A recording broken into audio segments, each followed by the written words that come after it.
Bismillahirrahmanirrahim. Assalamualaikum warahmatullahi wabarakatuh. Selamat siang, salam sejahtera untuk kita semua.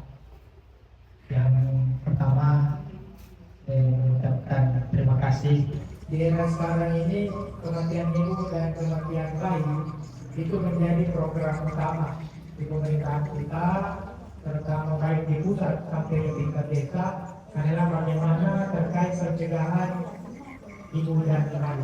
Kalau kita melihat di dalam program nasional itu masuk. Yang pertama adalah bagaimana pencegahan kematian ibu dan bayi, kemudian dan lain sampai pada stunting. Ini stunting sudah ditangani oleh NPD. Jadi kalau kematian ibu dan bayi belum, karena mungkin yang lagi sekarang yang lagi populer adalah NPD. NPD kalau di sini tahunya apa? Mas pakai ganteng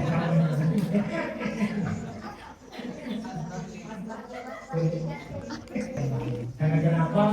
Memang data yang ada bahwa 100.000 kelahiran hidup, ada angka kematian ibu itu per 100.000 kelahiran hidup itu dibanding dengan target yang seharusnya yang telah ditetapkan pemerintah itu ada 7.000 dari 100.000 kelahiran itu meninggal. Itu ada beberapa yang menyebabkan. Mungkin dibuka ada karena penggunaan hal ini.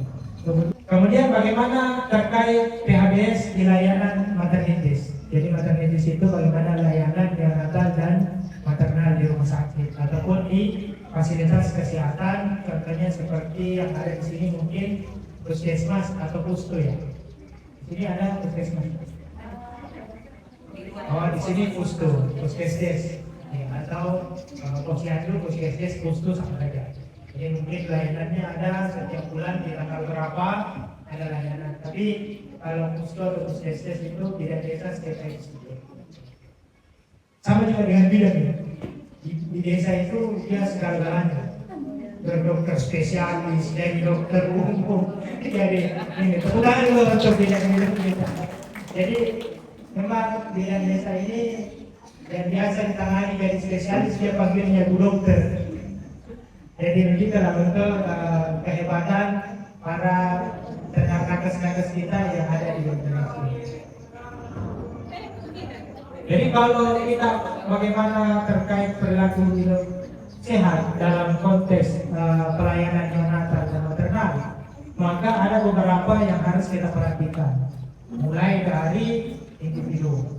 Jadi bagaimana ibu-ibu kader, ibu-ibu bidan dan teman-teman yang biasanya berpraktek atau menjalani kegiatan di satu desa, itu pasti bagaimana mereka melakukan sosialisasi, edukasi atau mengingatkan bahwa PHBS itu dimulai dari individu, dimulai dari diri kita sendiri, mulai dari rumah dulu.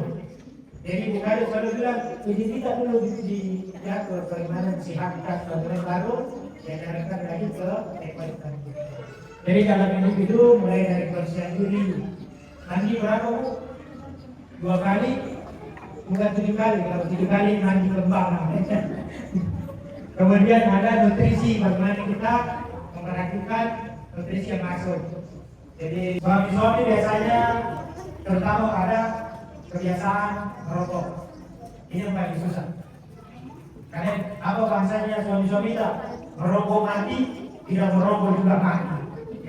Jadi memang itu tantangan untuk para tenaga kesehatan kita, ibu kader yang ada di wilayah kerja masing-masing. Kemudian bagaimana kebersihan rumah.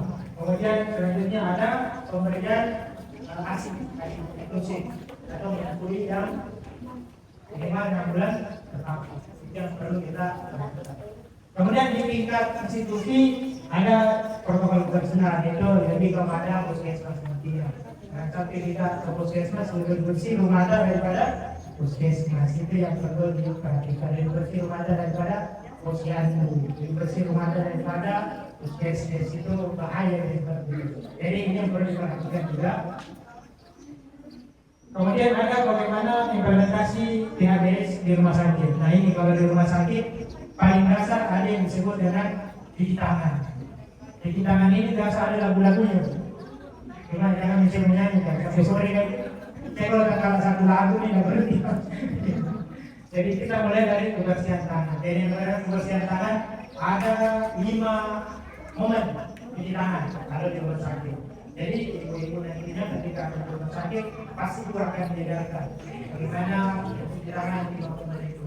Jadi ada 5 momen itu adalah cara bertemu dengan orang lain, kalau tidak umumnya untuk datang bertemu orang lain bertemu dokter setelah masuk ke ruang pemeriksaan setelah keluar dari ruang pemeriksaan. Itu adalah bentuk penciptaan bagi kita untuk beda lagi kalau nakes.